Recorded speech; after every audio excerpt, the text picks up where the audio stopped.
दोस्तों, कभी आपने सोचा है कि हमारा नजरिया ही हमारी सबसे बड़ी ताकत या सबसे बड़ी कमजोरी बन सकता है। चलिए इस वीडियो में यही सीखते हैं कि कैसे सही सोच से हम अपनी जिंदगी को खूबसूरत बना सकते हैं। एक दिन एक युवक अपने गुरु के पास आया। युवक परेशान था, उदास था, भारी मन से गहरी सांसें ले रहा था। उसने गुरु से कहा, गुरुजी, मुझे ऐसा लगता है कि पूरी दुनिया मेरे खिलाफ है। हर कोई मुझसे नफरत करता है। मेरे सारे प्रयास बेकार जा रहे हैं। जिंदगी एक जंग जैसी लग रही है। गुरु ने कहा, तुम्हें क्या लगता है, जिंदगी एक जंग है? शिष्य ने कहा, हाँ गुरुजी, हर दिन किसी न किसी से लड़ाई महसूस होती है। यह सुन गुरु ने एक हल्की सी मुस्कान दी और फिर कहना शुरू किया, जिंदगी को ना एक खेल की तरह लो, इसे एक जंग की तरह मत देखो।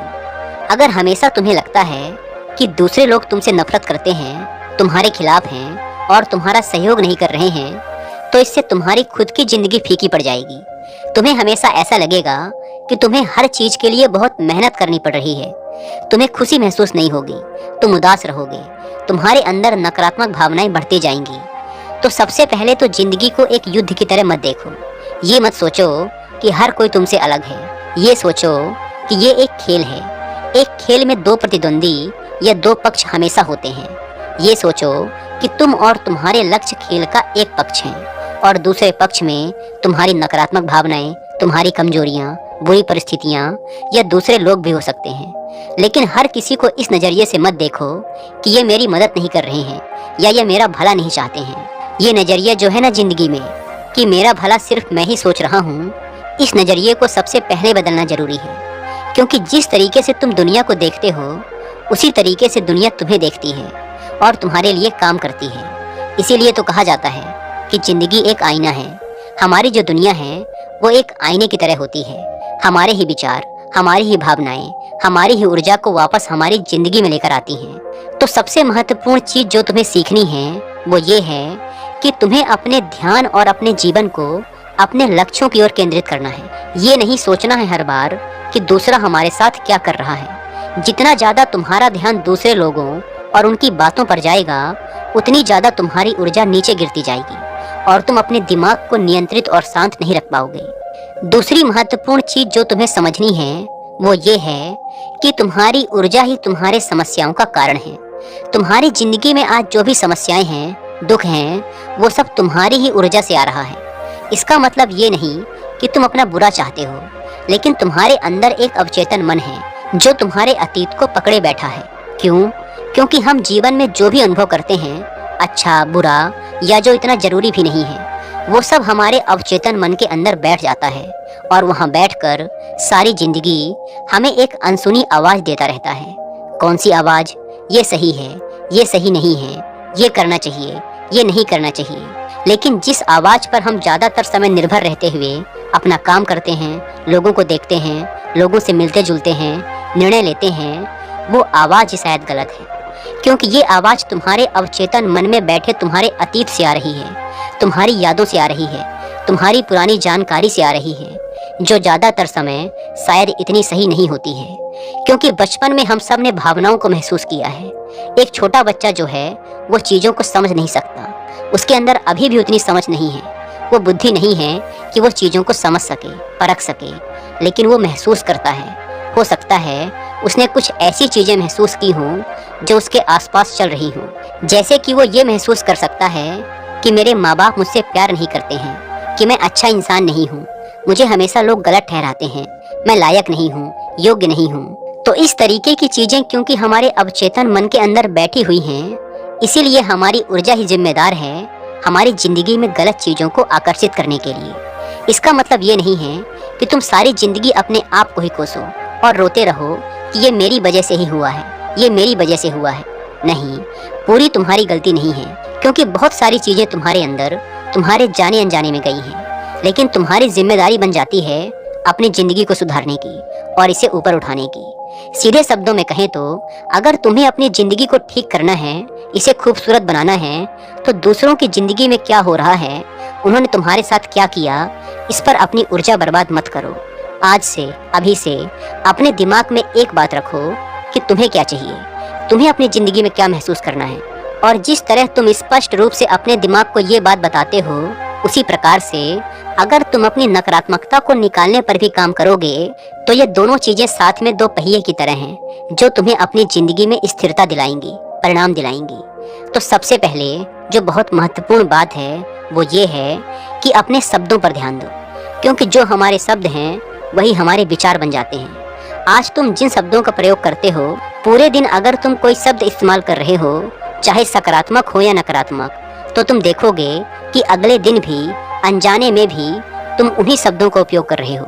यहाँ तक कि ध्यान देने पर तुम ये भी पाओगे कि आज तुमने जो शब्द बोले हैं ना, कल यही शब्द तुम्हारे विचार भी बन जाते हैं। तो इसका मतलब ये है कि कहीं ना कहीं अगर तुम्हें अपनी विचार प्रक्रिया को बदलना है, अगर तुम्हें अपने अंदर बैठे गलत विश्वासों को उखाड़ना है, तो तुम्हें आज से ही अपने शब्दों पर ध्यान देना पड़ेगा। पहली चीज जो तुम्हें अपनी आदत में शामिल करनी है वो ये है कि सकारात्मक शब्द बोलो, अच्छे शब्दों का चुनाव करो, माहौल को सुधारने और लोगों की ऊर्जा को ऊपर उठाने वाले शब्द बोलो।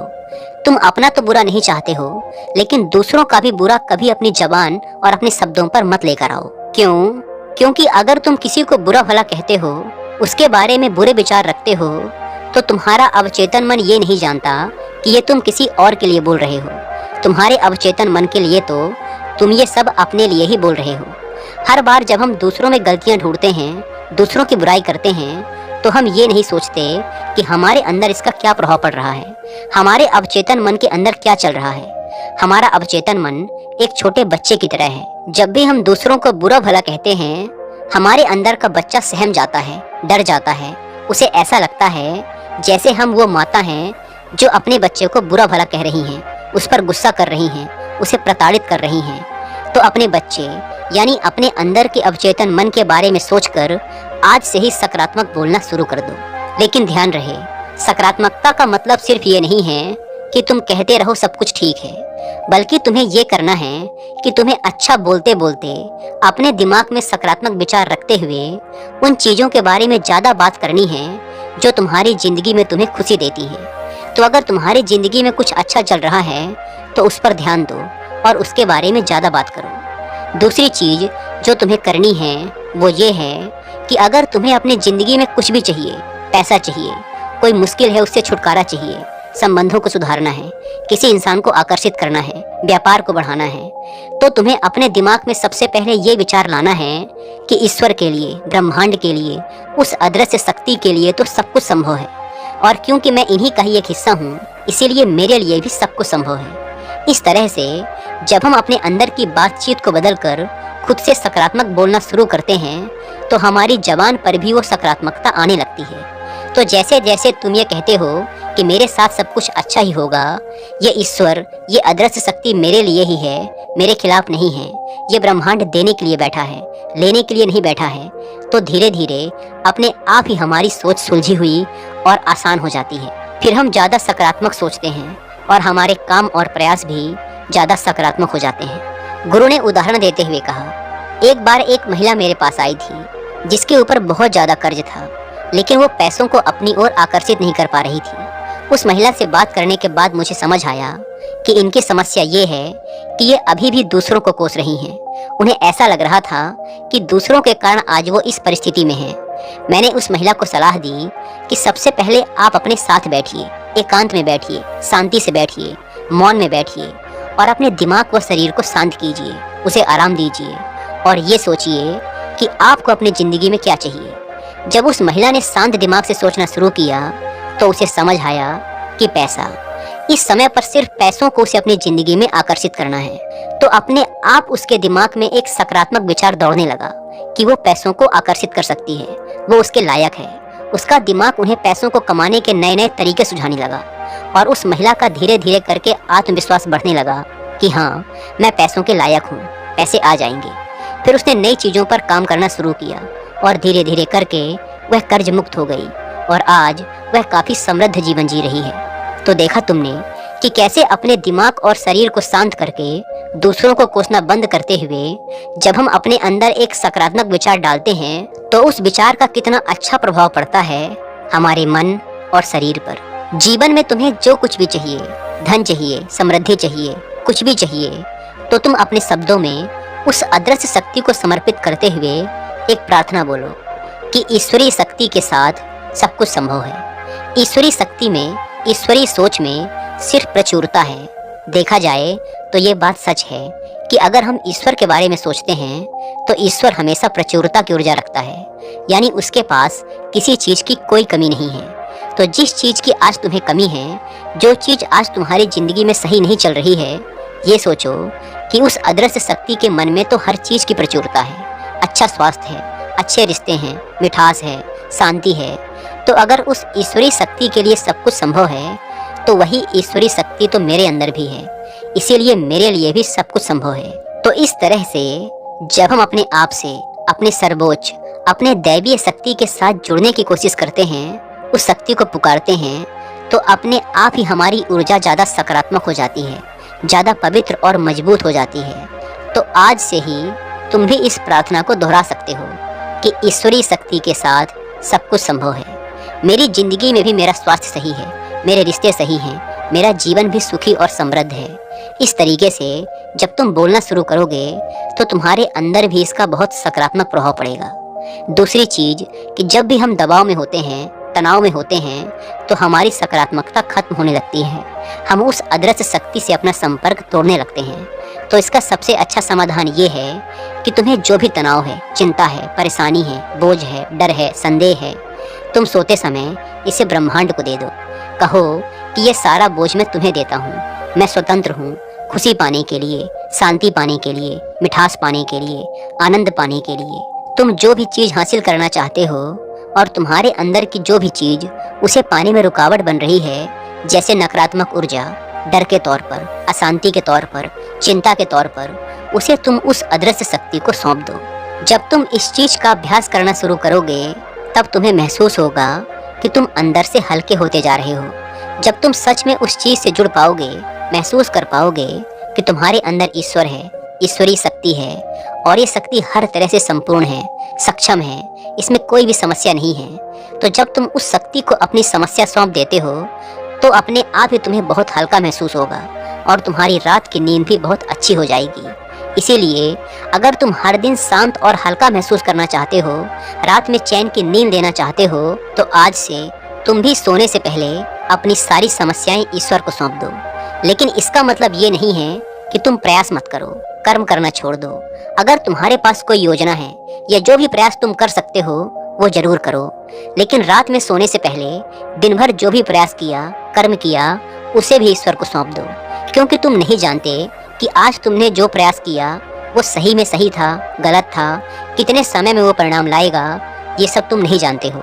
इसीलिए तुम्हारे अंदर धैर्य का होना, स्वीकृति का होना बेहद आवश्यक है और ये तुम उस अदृश्य शक्ति को अपने मन का बोझ सौंप कर अपने अंदर महसूस कर सकते हो। एक और चीज कि जिंदगी में जितनी भी परेशानियां हैं, चाहे खराब स्वास्थ्य हो, रिश्तों में मिठास और सामंजस्य की कमी हो, धन की किल्लत हो, व्यापार में रुकावट हो, उसकी वजह सिर्फ एक ही है कि तुमने किसी न किसी को माफ नहीं किया है। क्षमा जो है एक बहुत ही शक्तिशाली नियम है जो कर्म के भी ऊपर आता है। इसका मतलब अगर आज तुम ये सोच रहे हो कि शायद मेरे कर्म इतने अच्छे नहीं हैं, शायद अतीत में मैंने कुछ ऐसी चीजें की हैं जिसकी वजह से आज मुझे तकलीफें हैं, तो याद रखो कर्मा का भी मतलब यही है कि तुम आज अपनी परिस्थितियों को बदलने के लिए अपनी ऊर्जा पर काम करो। ये जो कर्म का नियम है ये इसीलिए अस्तित्व में है कि हम अपने अंदर झांकें और जो सही करना है हमें अपने अंदर, अपनी सोच में, अपनी ऊर्जा में, उसे ठीक करें। अगर तुम दिल से चीज़ों को और लोगों को माफ़ कर देते हो तो तुम्हारे दिमाग में जो रुकावटें हैं वो दूर हो जाएंगी। गुरु ने उदाहरण देते हुए कहा, एक बार मेरे पास एक महिला आई जिसके पति ने उन्हें छोड़कर दूसरी शादी करनी चाहिए।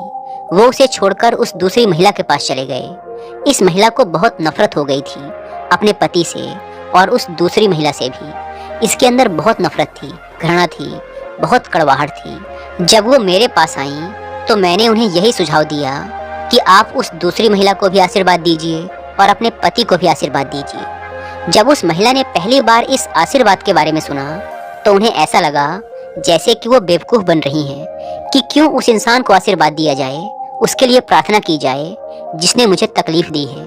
लेकिन जब मैंने उन्हें समझाया कि प्रार्थना से आप अपने अवचेतन मन को ठीक कर रही हैं, आपका अवचेतन मन जो कि इस घटना से डरा हुआ है, व्यथित है, पीड़ा में है, प्रार्थना के माध्यम से आप उसे समझा रही हैं कि डरो मत, चिंता मत करो, सब कुछ ठीक है, मैं हूँ तुम्हारे लिए। तो अपने आप अब चेतन मन प्रार्थना की सकारात्मक ऊर्जा को बाहर भेजता है और फिर यही ऊर्जा वापस हमारे अंदर आती है, हमारे जीवन में कुछ सकारात्मक लेकर आती है। तो याद रखो कि माफ़ आप दूसरों को नहीं कर रही हैं, ये आप अपने लिए कर रही हैं, क्योंकि जब तक आप माफ़ नहीं करेंगी आप उसी इंसान की गलत ऊर्जा को अपनी ऊर्जा और अवचेतन में रख रही हैं। सोचो, अगर आपको किसी से परेशानी है तो जिस चीज़ से आपको परेशानी है आप उसी चीज़ को अपने अंदर ला रही हैं। ऐसा हमें क्यों करना है? क्यों हमें अपने अंदर नफरत रखनी है? क्यों हमें दूसरों की नकारात्मक ऊर्जा अपने अंदर रखनी है? क्यों हमें जीवन में दुखी रहना है? इसीलिए आज से ही लोगों को माफ़ करना शुरू कर दो। इतना कहने के बाद गुरु ने अपनी बात समाप्त की। उस व्यक्ति को भी समझ आ गया कि सही और सकारात्मक शब्दों का प्रयोग करना और लोगों को दिल से माफ़ कर देना, ये दो ऐसे तरीके हैं जिससे उसके जीवन की कड़वाहट, द्वेष और नकारात्मकता खत्म हो जाएगी। उसने इस जानकारी के लिए गुरु का धन्यवाद किया और वहाँ से चला गया। दोस्तों, उम्मीद है कि आपको इस वीडियो से बहुत कुछ सीखने को मिला होगा और अगर वीडियो पसंद आई तो वीडियो को लाइक और चैनल को सब्सक्राइब भी कर सकते हैं। धन्यवाद।